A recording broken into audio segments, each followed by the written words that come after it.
Jim Carrey plays Carl, who is a junior loan officer at a bank, and his life is kind of at a standstill. He's been divorced for a few years and hasn't quite gotten over that, so he started to isolate himself from his friends. He doesn't go out as much. He stays home and rents videos, and his life is just in a rut. And he needs something to sort of kickstart it. And his friends are really, really, begging him to go out. And at the beginning of the movie, his best friend calls and says, "Come on, you're coming out." He has a big announcement. His friend is getting married.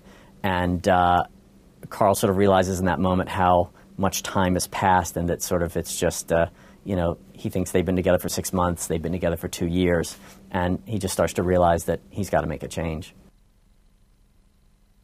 When Carl goes to the seminar for the first time, he's very swept up in the actual seminar. When he gets out, back into the real world, I think it's like, well, maybe I'll do this. I don't know if it's for me. But Michael Higgins' character sort of forces the issue on the first night and, forces him to say yes to giving this homeless guy a ride. And what happens on the first night is basically it goes from bad to worse. He has to drive way out of his way and give this guy a ride. The guy burns out the battery on his cell phone. He runs out of gas. He has to walk. So it seems like everything is going bad. There's no good reason to do this yes seminar. But one of the things in the philosophy is that something good always eventually comes of yes. And it's through that whole having to walk to the gas station that he meets Allison for the first time. I think the movie is a nice combination of, really crafting this stuff, in the script form, but then also, once Jim has got it, he really did let loose with the improv stuff. And some of my favorite moments in the movie came out of some of those improvs. The Ducati sequence. At the end of the movie, Jim is a motorcycle fanatic. He owns several motorcycles and rides, and he wanted to do all his own stunt stuff. Now there is a limit to what insurance and the studio allow you to do, but Jim did some of his free riding in the Ducati stuff. The biggest thing was there's a scene in the movie where he bungee jumps off a bridge, and Jim from the get-go when we were writing it said, "I'm doing it. I want to do the bungee jump," and I was like, okay, and. When it finally came down to it, he really pushed the issue. And I said, "Would you really want to do it?" And he said, "Yeah."